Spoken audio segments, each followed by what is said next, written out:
people that sell courses today, a lot of them are struggling. It's become a very different world in the last year. And every week it becomes different. You know, like I have an AI clone where people can ask questions to my AI clone and get stuff that people have paid me $6,000 an hour to personally teach them that they can now ask my clone and get for free.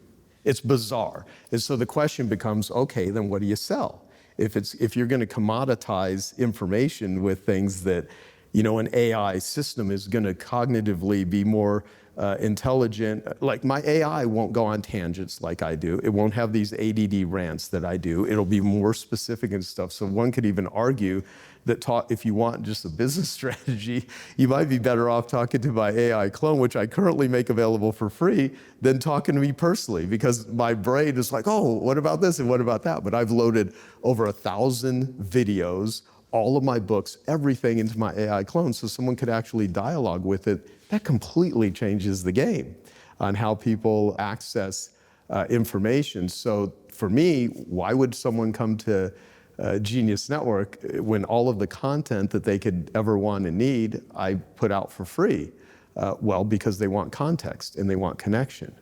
And I think so the businesses that are doing really well are the ones that stay connected. And I have a friend, Dan Sullivan. He's the founder of this amazing company called Strategic Coach. And I've been a client of Strategic Coach since the late 90s, and he's been a client of my company since 2010.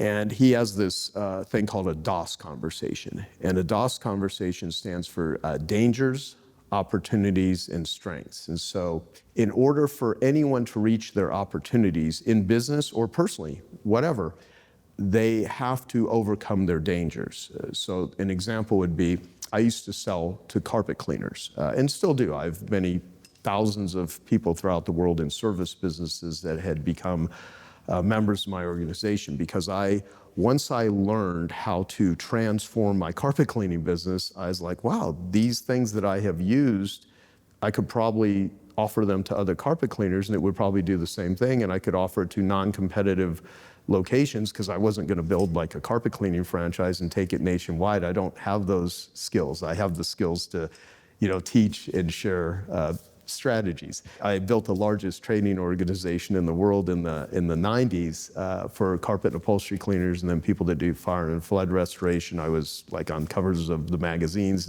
which never got me dates or anything in bars, but it helped with my business. I got into teaching different strategies, and so the DOS conversation, I learned these things, dangers, opportunities, and strengths. So all of them wanted to build, a bigger business. They wanted to get more clients.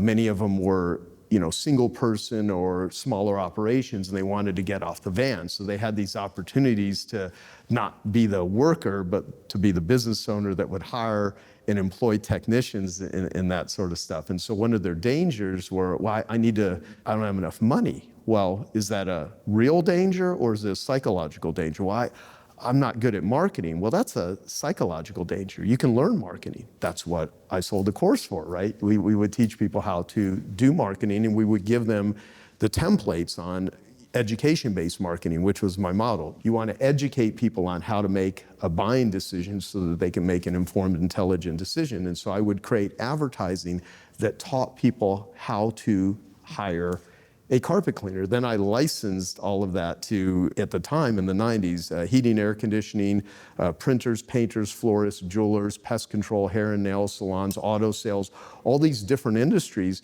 And it accumulatively generated hundreds of millions of dollars in sales for all of the different clients that were using these.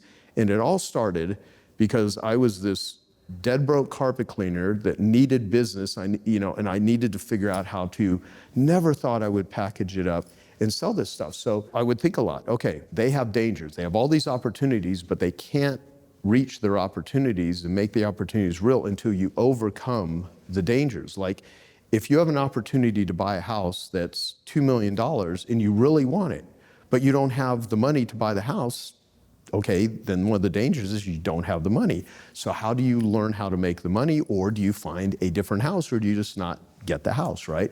So the DOS conversation is you borrow from your strengths, which is dangers, opportunities, and strength, in order to give you the confidence and capability to overcome your dangers. So oftentimes we're thinking, I'd really like to go out on a date with that person. I'd like to be in better physical shape. I want to build and grow a business. I want to have a stronger relationship with my kids. I want to be I want to be a politician, and I want to make impact, or whatever. And I'm trying to phrase all these in good ways, because there's a lot of snakes that their ambitions are like total status pursuit, and let's figure out how to be a tyrant, right? I'm trying to frame all this in a positive light. So everyone has opportunities, but you don't reach your opportunities until your capabilities are equal to your opportunities, meaning if you want to bench press 200 pounds and you can only bench press 150 pounds, you have to build up your strength in order to bench press 200 pounds. Well, same thing, I would tell carpet cleaners, well, what's your goal? I want to have $1 million business. What are you currently doing? I'm doing 300,000. Well, you have $300,000 capabilities right now, and you're never going to exceed $300,000 until you build your capabilities. So do you need marketing capabilities, financial capabilities, technology capabilities, people capabilities? Can you hire someone that you get you that level? One of the dangers, well, I don't have the money to hire the person. Well, then you need to figure out how to do that. And that's how you build and grow a business. And so what we would do is we would focus on what are the strengths. And I do this all the time to this day. The whole reason I'm explaining this is the marketplace, the economy, where who's doing well, who's doing not, has everything to do with the changing DOS of the world. Because the people that are watching your show have dangers, they have opportunities, and they have strengths.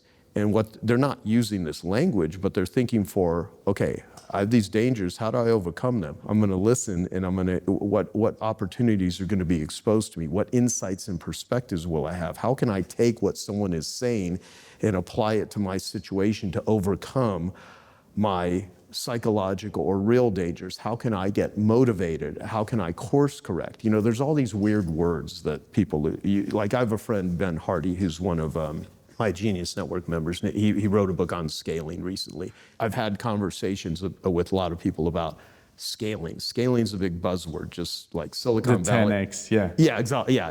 Like I started the 10X Talk podcast with Dan Sullivan in 2012. So we were talking about how to 10X your business, right? And that's become a big word. So based on what you're saying and your experience, you're seeing major changes happening, but at the same time, you think this is normal in business, right? My official real business was being a carpet cleaner.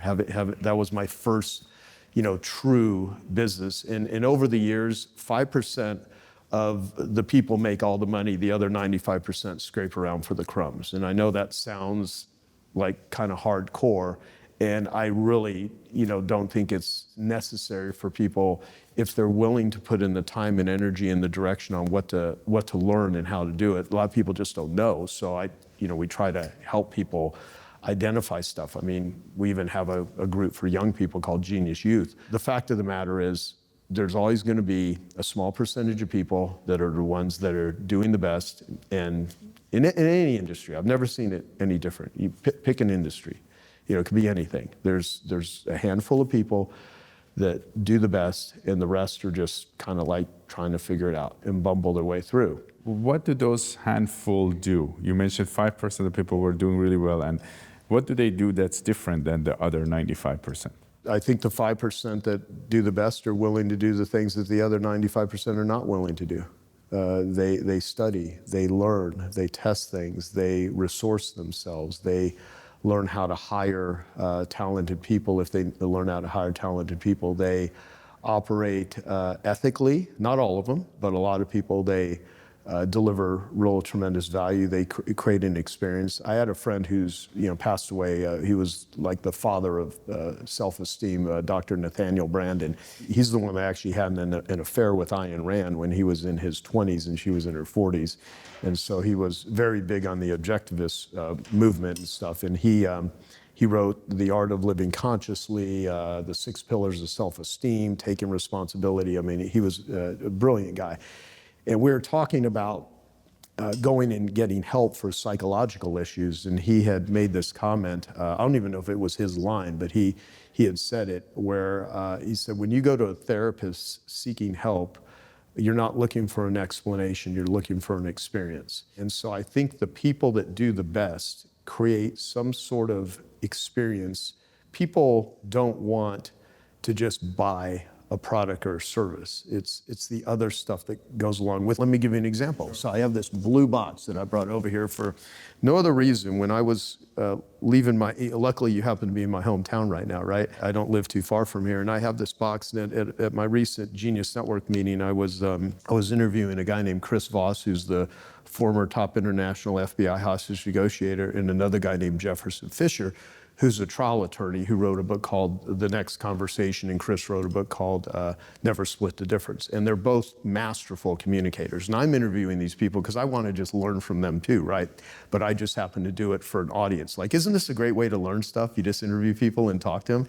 My favorite way to learn anything is I have discussions with smart people. So to go back to what are the ones that do the best, willing to do, they'll go to lunch with people that are smarter than them.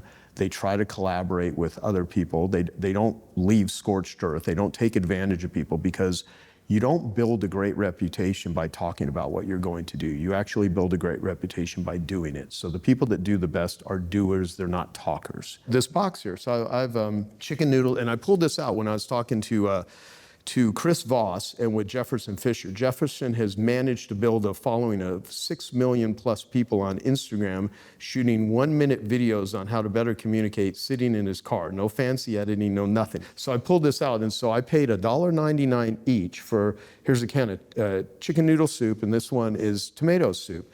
And if you're hungry, you know, this was several years ago, so the expiration date, when was the expiration date on these two cans was in 2022, by the way. So you probably wouldn't want to eat it, but if you're starving, it'll do the job. And this particular can is empty. There's holes in it and stuff, and it's older. But I paid $4,500 for this at an auction because it's signed by Andy Warhol. So the question is, why is this worth $4,500 and this cost $1.99? It's, you know, well, this one's chicken noodle. Well, this is tomato. Okay, same thing.